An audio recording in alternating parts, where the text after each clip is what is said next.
Come giudica questo confronto che voi avete promosso tra i due candidati sindaco? Mi sembra un confronto più che positivo.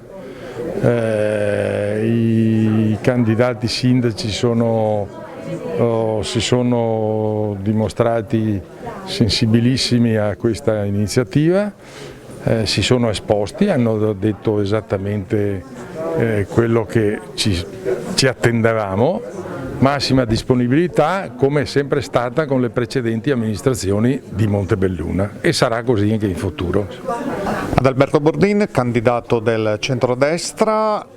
In queste settimane di campagna elettorale tanti incontri nelle frazioni, tanti ancora ne mancano. Quali istanze sono emerse dai cittadini? Allora, sì, noi abbiamo cominciato un giro per le frazioni che prosegue quasi in prossimità della fine della campagna elettorale per motivi di tempo.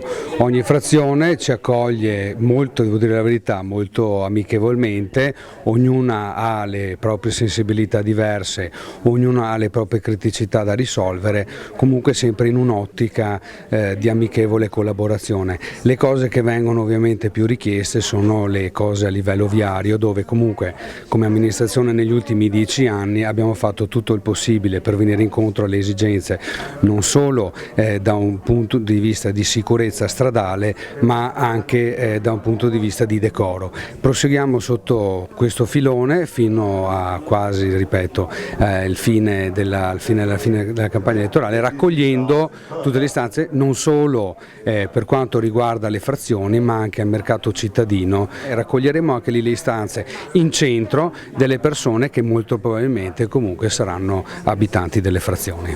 Loreno Miatto, candidato del centrosinistra, negli incontri con le frazioni quali istanze l'hanno colpita di più in queste settimane? Ma sicuramente il tema della richiesta di una maggiore valorizzazione dei quartieri. I quartieri vogliono dire la loro, vogliono partecipare ai processi decisionali di un'amministrazione.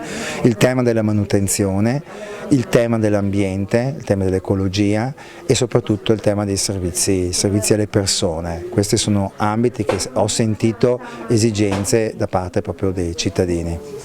Voi avete consegnato ai candidati sindaci una vostra ricerca condotta tra un centinaio di aziende della città.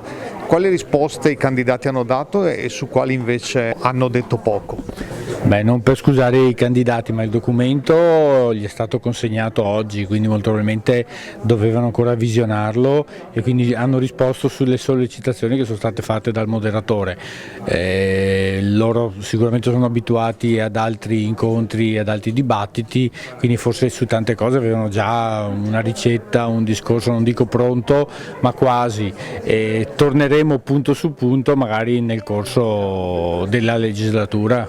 Montebelluna, città di commercio, città di artigiani, stasera avete dialogato grazie all'iniziativa di queste categorie. Quali istanze l'hanno colpita maggiormente? Ma il bisogno da parte delle categorie di essere ascoltati, di essere coinvolti nei processi di decisione, di programmazione, questo mi ha maggiormente colpito e soprattutto ho avuto la percezione di realtà che si sentono parte attiva e vogliono sentirsi parte attiva di questo territorio, con passione e con competenza, e soprattutto ho percepito che loro hanno problemi che si coniugano anche con una bella visione di città, una città che intendo una città attraente, una città bella. C'è proprio un bisogno di rigenerazione, di rinascita di questa città, e credo che con queste associazioni davvero si possa fare qualcosa di nuovo, attraverso dei patti, attraverso delle collaborazioni, dei tavoli di lavoro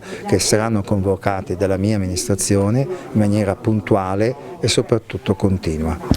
Lo stimolo principale della serata è che sicuramente questo momento di pandemia, sperando che se ne sia andata, ma non sappiamo, aspettiamo che non si sa mai, credo che tutta la serata con le interessanti domande e le altrettante interessanti risposte di tutti e due i candidati sindaci sia stata comunque permeata da quel senso di necessità di collaborare non solo con le associazioni di categoria, che sono degli attori fondamentali per amministrare la città, ma anche in un'ottica di coordinamento sovracomunale, proprio per portare ad un efficientamento dei servizi e quindi ad una riduzione di costi che è l'unica via obbligata per proseguire nel futuro.